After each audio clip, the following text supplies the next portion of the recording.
Chapter 2 આપણે આગળના લેક્ચરમાં ચેપ્ટર 1 ની વાત કરી ગયા, ભારતનો જે કંઈ પણ વારસો છે એના વિશે. હવે ચેપ્ટર 2, હવે ચેપ્ટર 1 ની અંદર તમે બે વારસાના પ્રકાર જોઈ ગયા છો, એક સાંસ્કૃતિક વારસો અને એક પ્રાકૃતિક વારસો. એની વાત આપણે કરી ગયા, બરાબર. સંસ્કૃતિની વ્યાખ્યા જોઈ ગયા. હવે અહીંયાથી જ આપણે જે પ્રમાણે તમે જોયું છે આગળના લેક્ચરમાં કે પાર્ટીશન પડતા હશે, આપણે વારસાના બે પ્રકાર પાડ્યા હતા પાર્ટીશનમાં, બરાબર. એક વારસો જે હતો એક હતો એ સાંસ્કૃતિક વારસો હતો. એક વારસો કયો હતો? સાંસ્કૃતિક વારસો. અને બીજો જે વારસો હતો એ પ્રાકૃતિક વારસો હતો, બરાબર. તો આ સાંસ્કૃતિક વારસો અને પ્રાકૃતિક વારસાની વાત કરીએ તો આ સાંસ્કૃતિક વારસો જે છે એની વાત આપણે ચેપ્ટર 2 થી 7, ખરેખર જોઈએ તો 1 થી 7, પણ હવે જોઈએ તો 2 થી 7 ચેપ્ટર જે છે એની અંદર સાંસ્કૃતિક વારસો હશે. અને 8 થી 15 પ્રાકૃતિક વારસાની વાત હશે. સાંસ્કૃતિક વારસાની વ્યાખ્યા આપણે જોઈ ગયા હતા કે સંસ્કૃતિની અંદર આપણને આપણા જે કંઈ પણ બુદ્ધિ, શક્તિ, આવડત, કલા, કૌશલ્ય, ચતુરાઈ દ્વારા જે કંઈ પણ મેળવ્યું છે ને સાંસ્કૃતિક વારસો કહેવાય. તો અહીંયા આપણે એવા સાંસ્કૃતિક વારસાની અંદર વાત કરવાની છે પાઠ 2 ની અંદર, ને એ પાઠ 2 નું નામ છે ભારતનો સાંસ્કૃતિક વારસો. જો હવે ટાઇટલ બધે ભારતનો સાંસ્કૃતિક વારસા રૂપે જ રહેશે, બરાબર. પછી ભારતની જે કંઈ પણ પરંપરાઓ છે એની પરંપરાઓની વાત કરવાની છે. પછી હાથ દ્વારા જે કંઈ પણ કલાઓનું સર્જન થાય છે એવી હસ્તકલાની વાત કરવાની છે. અને લલિત કલા મતલબ કે મનની શક્તિ દ્વારા જે કોઈ પણ વસ્તુને ઉત્પત્તિ કરીએ આપણે તો એ લલિત કલા છે. તો આપણે અહીંયા આ પાઠની અંદર સાંસ્કૃતિક વારસાની અંદર પરંપરાઓ, હસ્તકલાઓ, લલિત કલાઓની વાત કરવાની થશે. હવે આની અંદર આપણે વાત કરીએ તો આ પાઠની શરૂઆત કરતા પહેલા તમારે 1-2 ડેફિનેશન તમને જો આવડી જાય તો તમારા માટે સારું રહેશે. કેમ કે એ ડેફિનેશન છે સિમ્પલ, પણ આગળ પાઠ સમજવામાં તમને સરળતા રહેશે. તો પહેલી વહેલી જે ડેફિનેશન આપણે જોઈએ એ પહેલી વહેલી ડેફિનેશન છે જૈવિક વારસો. પહેલી વહેલી ડેફિનેશન કઈ છે? જૈવિક વારસો. જૈવિક વારસો. તો આ જૈવિક વારસો એટલે શું?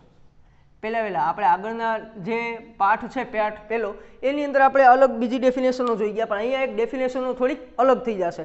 તો એ જૈવિક વારસો એટલે શું?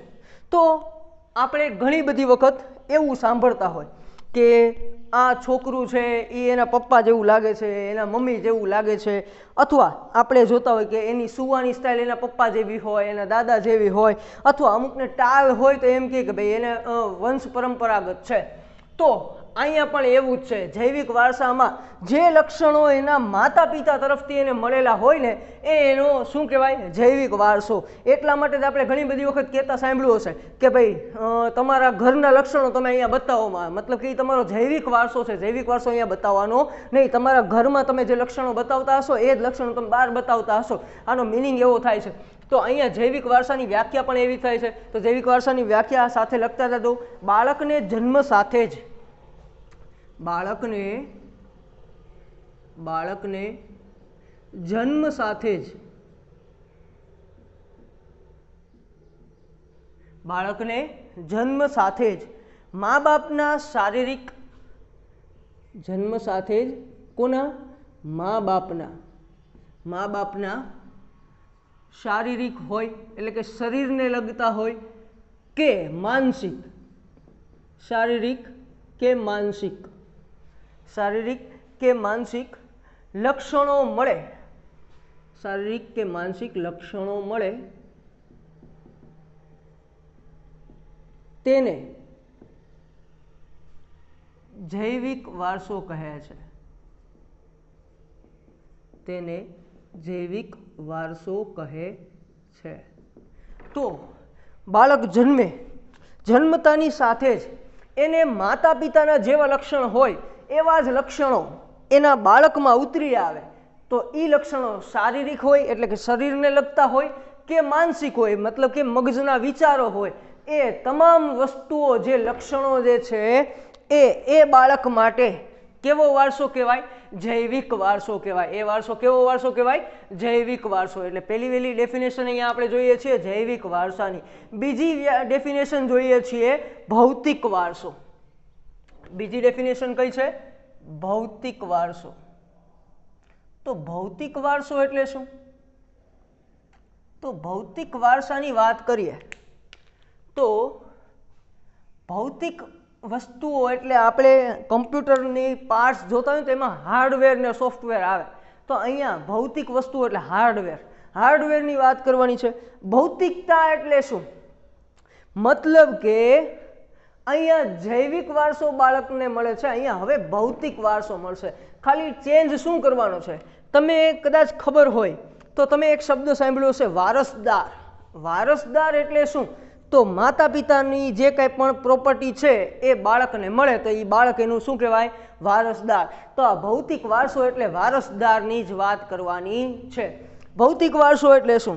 તો ભૌતિક વારસો એટલે બાળકને પોતાના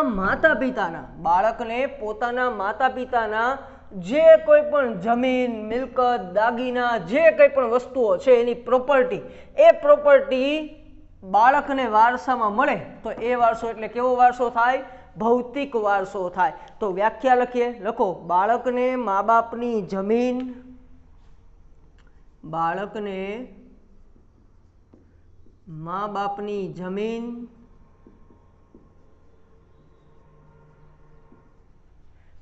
બાળકને મા બાપની જમીન, જાગીર, ઘર, મિલકત વગેરે જેવી મિલકત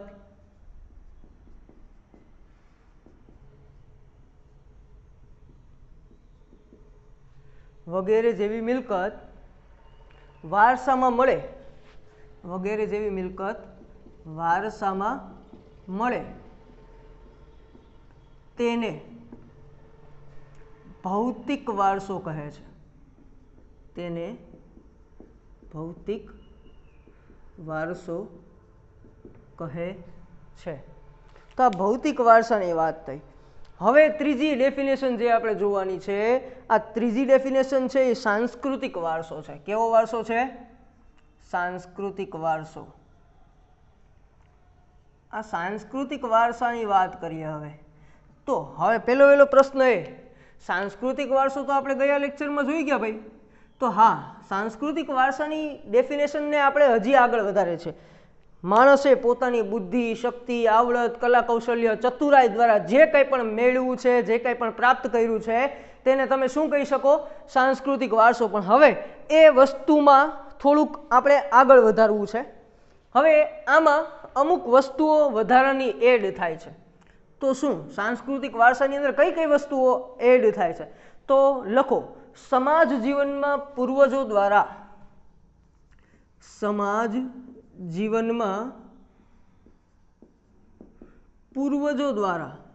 પૂર્વજો એટલે તો ખબર છે, પૂર્વજો એટલે આપણા અગાઉના જે વડવાઓ છે, એ આપણા પપ્પા, એના પપ્પા, જે કંઈ પણ છે એ પૂર્વજો દ્વારા શરૂ થયેલી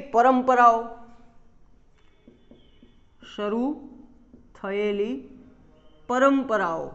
તો જો ભાઈ ઘણા લોકોની બધાની અલગ અલગ પરંપરાઓ હોય, જેમ કે મારી ઘરની પરંપરા છે, અમારા ઘરના પૂર્વજો દ્વારા એક પરંપરા શરૂ થઈ હતી કે ભાઈ આપણી ઘરે કોઈ પણ ગરીબ માણસ આવે તો ભૂખ્યા પેટે જવું જોઈએ નહીં. તો એ પરંપરા પૂર્વજો સમયથી ચાલુ છે ને અત્યારના પણ અમે એ પ્રમાણે આગળ વધીએ છીએ. બરાબર, દરેક જે કંઈ પણ લોકો આવે છે એને જમાડીએ છીએ. તો એ એક પરંપરા છે, અમારા દાદા બાપ દાદા વખતથી ચાલી આવે છે. પછી રૂઢિઓ, ઘણા બધાની રૂઢિઓ હોય. રૂઢિઓ એટલે આપણને બધાને ખબર છે, આપણે ઘણા બધી વખત એવું સાંભળતા કે આ તો જૂની રૂઢિના છે, નવી રૂઢિના છે, મોડર્ન સ્ટાઇલ, બરાબર ને, ઓલ્ડ સ્ટાઇલ ને એવું બધું. બરાબર, એટલે રૂઢિઓ. એના પછી રીત રિવાજો. બધાના રીતિ રિવાજો અલગ હોય કે નહીં?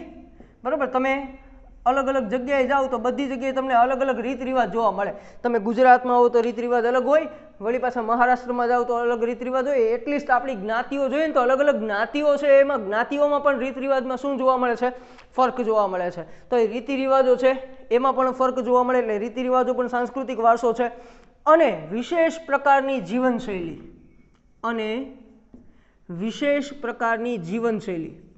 તો વિશેષ પ્રકારની જીવનશૈલી એટલે શું?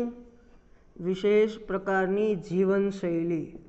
તો આ વિશેષ પ્રકારની જીવનશૈલી એટલે લાઈફસ્ટાઈલ. બરાબર, બધા લોકોની લાઈફસ્ટાઈલ અલગ અલગ હોય.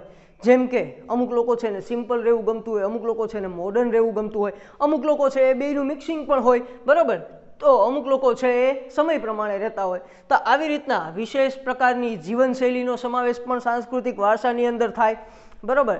તો અહીંયા લખવાનું જીવનશૈલી પણ સાંસ્કૃતિક વારસો છે.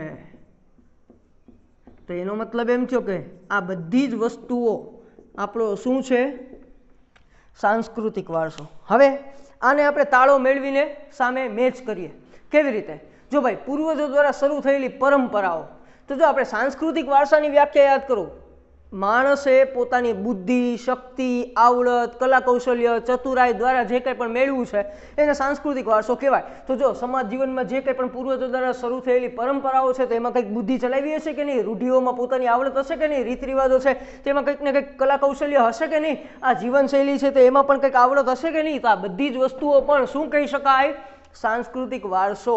એના પછીની વાત કરીએ તો ઘણા બધા ઓક્યુપેશન, બરાબર, ઓક્યુપેશન મતલબ કે ધંધા, જે બિઝનેસ છે એ પણ સાંસ્કૃતિક વારસો છે. કેમ કે એમાં પણ બુદ્ધિની જરૂર તો પડશે કે નહીં, આવડતની જરૂર પડશે, કલાની જરૂર પડશે, કૌશલ્યની જરૂર પડશે. જેમ કે હું શિક્ષક છું તો મારે પણ બુદ્ધિ ચલાવવી પડે, કંઈક ને કંઈક આવડત હોય તો જ અહીંયા ભણાવી શકાય. તો એ પણ એક પ્રકારનો શું છે? સાંસ્કૃતિક વારસો. તો એ પણ લખો શિક્ષણ, ખેતી, વેપાર, શિક્ષણ, ખેતી, વેપાર તથા રોજિંદા જીવનના નીતિ નિયમો તથા રોજિંદા જીવનના નીતિ નિયમો,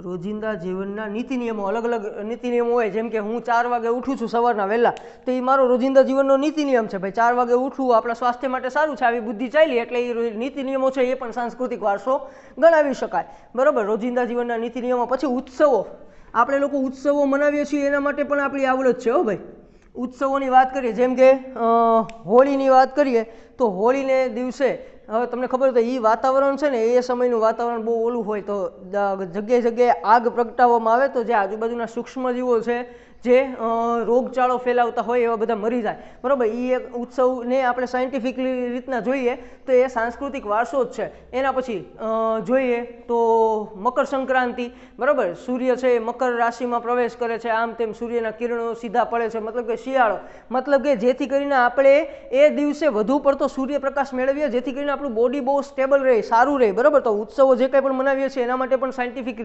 રીઝન છે, અને એ સાયન્ટિફિક રીઝન છે એટલા માટે જ એ આપણો શું છે? સાંસ્કૃતિક વારસો છે. એના પછી જોઈએ તો મનોરંજન, બરાબર, મનોરંજન મેળવીએ છીએ કે નહીં આપણે? જો આપણે ટીવી જોઈએ તો એ પણ એક પ્રકારનું મનોરંજન છે, મોબાઈલનો ઉપયોગ કરીએ એ પણ એક પ્રકારનું મનોરંજન છે, ગેમ રમીએ તો એ પણ એક પ્રકારનું મનોરંજન છે. પણ એની બધાની પાછળ કંઈક ને કંઈક કલા કૌશલ્ય, આવડત, ચતુરાઈ કંઈક ને કંઈક રહેલું છે. એના પછી કલા કારીગરી, અમુક લોકોમાં અલગ અલગ પ્રકારની કલા કારીગરી હોય. જેમ કે અમુક લેડીઝ હોય તો એની પાસે શું કહેવાય, ગ્લાસ પેઇન્ટિંગ ને એવું બધું કરવાની આવડત હોય. અમુક લેડીઝ છે તો એને ઓલું ગૂંથણ કરવાની એની બહુ સારી આવડત હોય. અમુક છે એને પંચાયત કરવાની બહુ સારી આવડત હોય. એવી રીતના અલગ અલગ કલા કારીગરી બધામાં અલગ અલગ હોય, બરાબર. પછી અલગ અલગ માન્યતાઓ હોય, બધાની માન્યતાઓ પણ કેવી હોય? અલગ અલગ. જેમ કે બિલાડી આડી પડે તો એક્સિડન્ટ થાય ને થાય, કંઈક ખરાબ થાય, તો એ આપણી માન્યતા છે. તો એ માન્યતા છે એની પાછળ પણ આપણું કંઈક તર્ક રહેલું છે, કંઈક બુદ્ધિ વાપરેલી છે, એટલા માટે એ પણ સાંસ્કૃતિક વારસો ગણાય. એ માન્યતાઓ પછીની વાત કરીએ કલા કૌશલ્ય.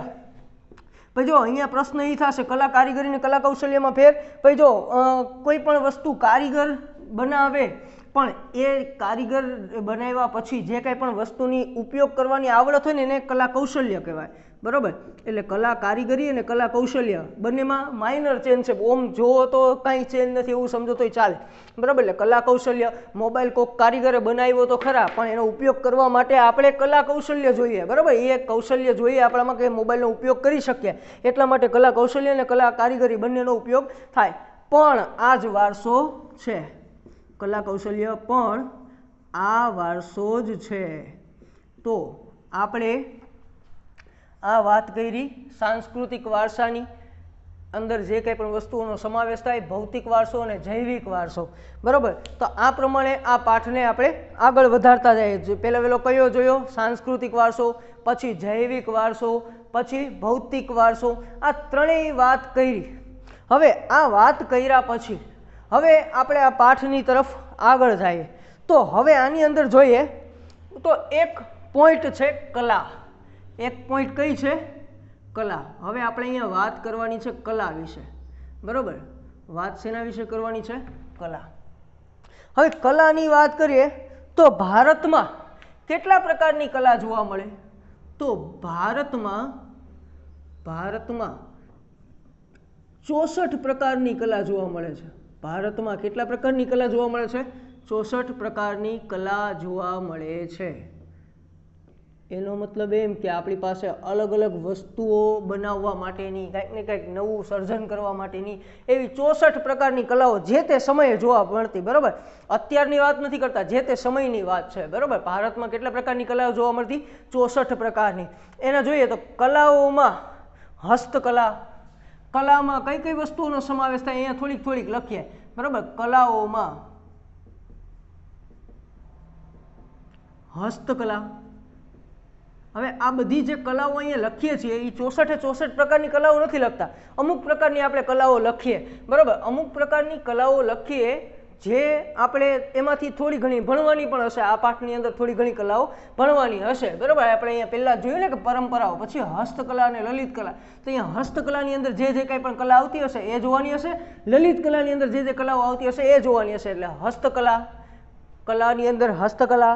પછી છે ભરત ગૂંથણ, હસ્તકલા, ભરત ગૂંથણ. હા, અહીંયા ખાલી અત્યારે તમે નામ જોઈ લ્યો જેથી કરીને તમે એ બધી કલાથી પરિચિત થઈ જાઓ, બરાબર. આના વિશે વધારે વિસ્તૃત આપણે આગળ જેમ જેમ પાઠ ચાલતો જશે એમ આના વિશે ભણતા જશું. એટલે હસ્તકલા, ભરત ગૂંથણ, પછી ચિત્ર, સંગીત, નાટ્ય, ચિત્રની કલા, સંગીત કલા, નાટ્ય કલા, નૃત્ય કલા. નાટ્ય કલા પછી કેવી કલા? નૃત્ય કલા. પછી કાષ્ઠ કલા. નૃત્ય કલા પછી કેવી કલા છે? કાષ્ઠ કલા. નૃત્ય કલા, કાષ્ઠ કલા. પછી માટીકામ. કાષ્ઠ કલા પછી માટીકામ. માટીકામ પછી ધાતુકામ. માટીકામ પછી કેવું કામ? ધાતુકામ. આ ધાતુકામ પછી વાત કરીએ ચર્મ ઉદ્યોગ. ધાતુકામ, ચર્મ ઉદ્યોગ. મીના કારીગરી.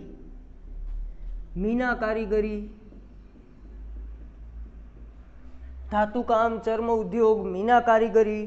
પછી નકશીકામ.